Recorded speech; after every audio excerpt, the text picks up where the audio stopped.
2024 साधारण निर्वाचन इस्ताहार बहुत गुड़िए प्रस्ताव मध्य सुभद्रा योजना अन्यतम थिला।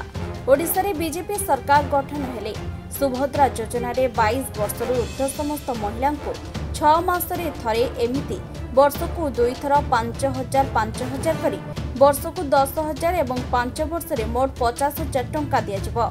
वर्तमान ओडिशा रे बीजेपी रे मोहन सरकार आसीथिबा हेतु कथा रखी सुभद्रा योजना लागू होइछन्ति।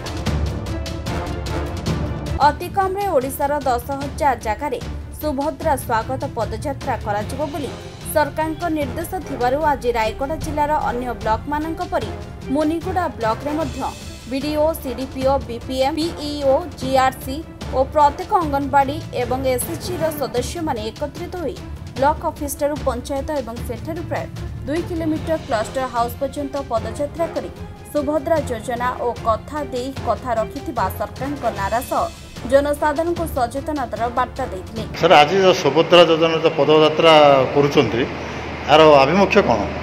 आज आमर मुनिगुड़ा ब्लॉक रे सुभद्रा स्वागत पदयात्रा अनुष्ठित होईछि। एथिरे आमर सुभद्रार बेनिफिशियरीज एसएचजी माँ माने अंगनवाड़ी दीदी, सीडीपीओ, पीआरएम मेंबर समस्त पार्टिसिपेट करछन्ती। यार मुख्य लक्ष्य रही लोक भितर सुभद्रा योजना भितर लोक अवगत कराइबा, लोक भितर जनइबा कि सरकार ये पदक्षेप नियाइछि जो आमर महिला मान सशक्तिकरण सरकार तरफ 50,000 टंकार सहायता आमर 5 वर्ष दि जाउछि।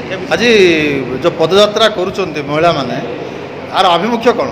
आर अभिमुख्य होछि जो सुभद्रा योजना जो आम सरकार कथा देथिले इलेक्शन पूर्व से कथा रखिछन्ती जेहेतु सुभद्रा योजना समस्त महिला माने योग्य महिला 6 मास 5,000 के किस्ती 5 वर्ष 50,000 पाइबे बोली जहाँ कथा देथिले ताहा 17 तारिख लॉन्च होबाक जाउछि। रायगढ़ जिला सदर मुनिगुड़ारू लक्ष्मीकांत बेहरा रिपोर्ट, विशेष खबर। आपके समर्थन से भाजपा ने स्वस्थ बनाया गरीबों का जीवन। आयुष्मान योजना से 6 करोड़ 86 लाख से अधिक लोगों को मिला मुफ्त इलाज। स्वस्थ भारत के निर्माण में दें अपना अहम योगदान।